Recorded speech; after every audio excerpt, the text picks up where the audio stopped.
Welcome to the Peds NP. I'm your host, Becky Carson. Join us today as we unpack differential diagnoses and talk about some common and serious problems of the eye in pediatric patients. For my Catholic University of America FNP students who just finished their week on common pediatric problems of the eyes, we're going to pick apart how everything went this week. And if you're joining us from elsewhere out there in podcast land, welcome. I'm sure you can pick right up on our topics and get some great pearls of pediatric evidence-based practice. Let's get started. We had a case presentation of a 5-year-old with a pink eye who had a known contact at school that had bacterial conjunctivitis.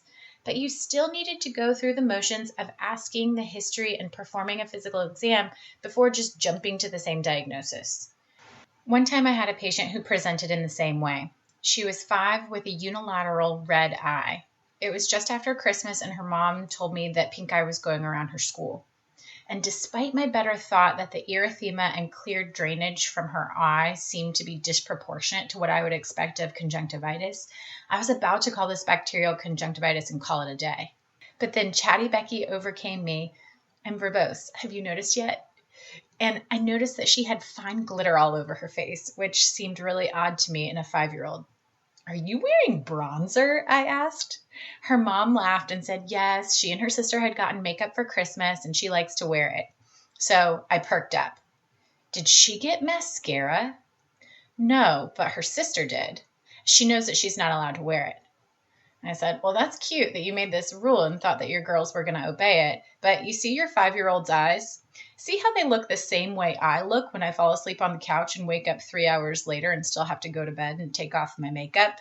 Yeah, she's wearing mascara. Did your sister help you put this on? You won't get in trouble, but we need to know what happened." And then I get a timid nod. So I did a fluorescein exam on her and it revealed a corneal abrasion. The treatment was the same with erythromycin ointment, but the diagnosis and anticipatory guidance was much different. You should begin the process of developing your differential diagnosis the moment you walk in the room, or if you're like me, before you walk in the room, when you're reading the chief complaint, the nursing notes, and reviewing the vital signs. Differential diagnoses are critical to your thinking and your organization of thought as you engage in the assessment of patients. A differential diagnosis is a list of your most likely causes of the problem. And there are possible causes of the problem that you'll be mentally ruling in and ruling out as you move through your history and physical exam. At first, your list could be really long, but it's going to get shorter every time you learn more from the history and physical exam or lab results. You'll be juggling the relative importance of each possible diagnosis in your mind as you move through the steps of your assessment. There are methodical ways that you can tackle a differential diagnosis using mnemonics like SPIT, which stands for serious, pertinent, interesting, and timely. Or with another mnemonic like vitamins, A, B, C, D, E, K. You can look up that mnemonic in a 2016 article by Zabidi Hussein. Or you could even do it systematically, like head to toe. While typically your list narrows down the more you learn, on occasion, there could be something you discover in your history or physical exam that will add something new to this imaginary list. So as our case progressed, you were given more and more information that was indicative that this supposed pink eye had a relatively short list of possible diagnoses. You want to list them in order with your most likely diagnosis being number 1. And there are some advantages to doing it like this. For teaching purposes, it tells me what you're thinking about and, more importantly, not forgetting to consider. In the healthcare arena, using such a list can convey to those who are reading your note later the level of thought that you put into it as you were arriving at your working diagnosis. This can document the level of complexity of your clinical thought and the level of medical decision-making that you engaged in as you were diagnosing the patient, which is important for our insurance payers to see, as well as in the court of law. What I noticed about your differential diagnosis in this case was that you weren't always able to add or eliminate age-specific diagnoses. What's the first thing we talk about in a summary statement? The age. It's a critical piece of knowledge to acquire about any diagnosis or health concern, and sometimes in pediatrics, it is the most important. As I've mentioned before, pediatrics has about 7 age groups that are uniquely different, and that age group matters significantly along with the presenting chief complaint. So you always want to think about how age is affecting your assessment of a pediatric patient. By the end, it was clearly bacterial conjunctivitis, and many of you identified that bacterial conjunctivitis is more common in young children up until the late preschool to school age, and then viruses become more common in older school age children and adolescents. The key here is that conjunctivitis in infants and little kids is more likely to be bacterial, whereas in school age, it's more likely to be viral. And how would your diagnosis and management change if when you were assessing that patient, you discovered an acute otitis media on your physical exam? If a child has conjunctivitis otitis syndrome, we are probably going to be most concerned about the etiology being caused by a non-typable H. influenza B. So a systemic antibiotic is going to be required to treat that. And because you know that this pathogen is concerning for possible beta-lactamase resistance, you should prescribe Augmentin instead of amoxicillin, and you no longer need the topical antibiotic. Remember that we're using the high-dose regimen that's dosed based on the amoxicillin component at 80 to 100 mg per kg per day divided BID. I usually do my math as 45 mg per kg, then round to the nearest 0.5 mLs and prescribe that dose BID for 10 days. In our second case of the week, you were given this priming information that it was a busy day in clinic. And I often talk about waiting room stress as a form of cognitive bias that can make us make the wrong decision because we are so preoccupied with getting everyone seen. But that doesn't mean that you should let that waiting room stress affect how you manage a child if you know that they're sick, which you knew when you heard that the patient was a 3-year-old girl with an acute onset of fever and eye redness, swelling, and pain. As most of you realize by now, while the differential contains some more mundane things like conjunctivitis, you were expected to include orbital and preseptal cellulitis in your differential.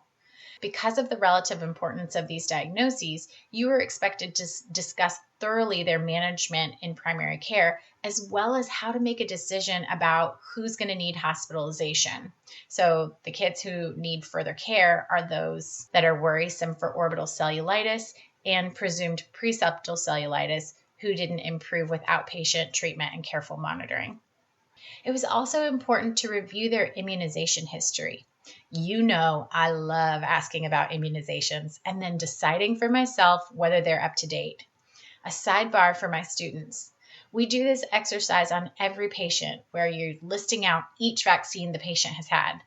I know that feels redundant and cumbersome, but it's meant for you to begin to memorize the schedule and then intimately know and recognize variations that present that might warrant an action or change in your medical decision making. I don't really mind how you want to write it, Hep B times 2, Hib times 2, rotavirus times 2, whatever. Or you can make a chart. Whatever you choose, I want you to memorize the schedule and get practice figuring out whether a patient is actually up to date, because we know so often that parents don't know what this means. And then consider how vaccines play a role in our medical decision making. So I digress. We were talking about how using your knowledge of vaccine status might impact the organisms that are most likely to be involved. All of you should get in the habit of thinking about specific and most likely organisms involved in infections, as we all strive to be better and more judicious stewards of our antibiotic use. It was important to see the child that day, even though your office was busy, and not delay her evaluation. But I caution those of you who recommended that the parent treat the child at home with Tylenol and Motrin prior to being seen. Doing this could actually mask symptoms of pain with extraocular movement or fever that might be critical in your diagnosis of deciding whether it's orbital or periorbital cellulitis. Yes, it might make the child feel better, but consider the risk of masking those symptoms. If you were concerned and planned to work up the child prior to outpatient treatment with things like a CBC, blood culture, and CT scan, it's obvious that you identified the severity of this case that was presenting to your office. But in most cases, sending the child to the ED will expedite the care and management and avoid delays. So my overall suggestion is not to order that CT and blood work prior to sending the child to the ED for further evaluation. If you have a pediatric ophthalmologist right down the hall that is available to see your child in the next 20 minutes and she appears non-toxic, great. By all means, refer her immediately. But always ask yourself whether the outpatient setting is the right place to work up a patient. Sometimes it is, sometimes it isn't. Later in the week, we got to read an article by Lesky and Castaneda about the quality of life in children who wear glasses. And I think lots of us had personal responses that were not dissimilar from my own. As a kid, I received too much unnecessary talking in class on every single report card in middle school because I was in the back whispering to my classmates, asking them what was written on the board. And then the teacher would yell at me for continuing to talk. So obviously I didn't stop, and she would move me to the front of the class where miraculously I would behave because I could finally read the board. I knew I couldn't see, but I wasn't about to say anything about it. And then at 15, I failed my vision test for driver's ed and went home crying because I had to get glasses. And when I put on my glasses and went outside for the first time, I was in utter shock at how beautiful it was. And I had no idea I was supposed to be able to see the individual leaves on trees. What had I been missing all this time? So fast forward a couple of decades, and I refuse to get LASIK surgery because I think I look too cute in glasses, and I need them as a sneeze guard against my patients. While it was an interesting read because of the human interest connection we all made, it was not necessarily a groundbreaking study.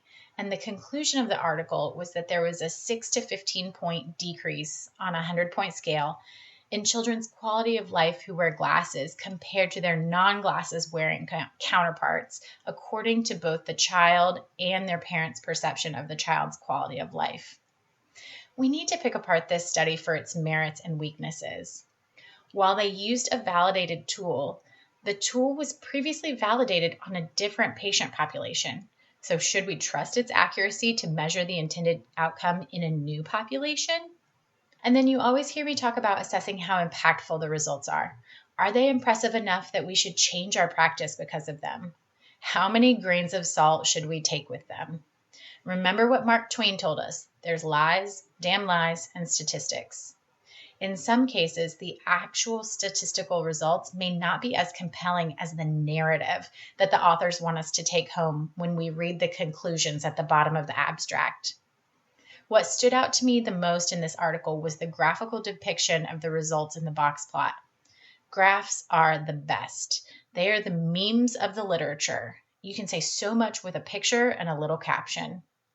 The results section described an average decrease of this 6 to 15 points on the quality of life scale, which seems like it should be significant.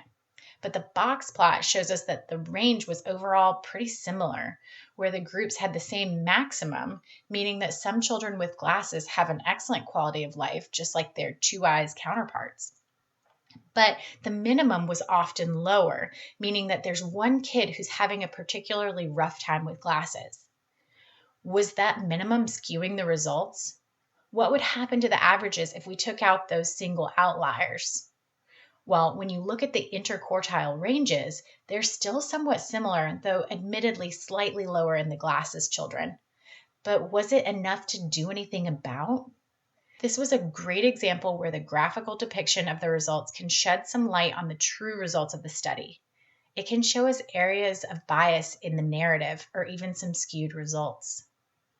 Next, you needed to decide if the evidence warranted taking action in your already too busy well child check visit, and most of you decided that it would be helpful if a child maybe fails their vision test to address the issue optimistically or even consider contacts, but you also noted that that was a future area that needed to be studied. For me, the take home of this article was that we too often scroll over the results section and fail to evaluate the methods and actually look at the numbers and statistical analysis, their implications, and their significance. The point of the author writing the entire article is so that we can appraise the entire research endeavor from start to finish, rather than blindly slow clapping the narrative of what the authors conclude. January is long gone, and February is picking up steam. So next week, we'll keep the conversation going with common problems in the ears. And just remember that when you're seeing your 6th patient of the day with purulent eye boogers, that you're doing this for the kids. Take care.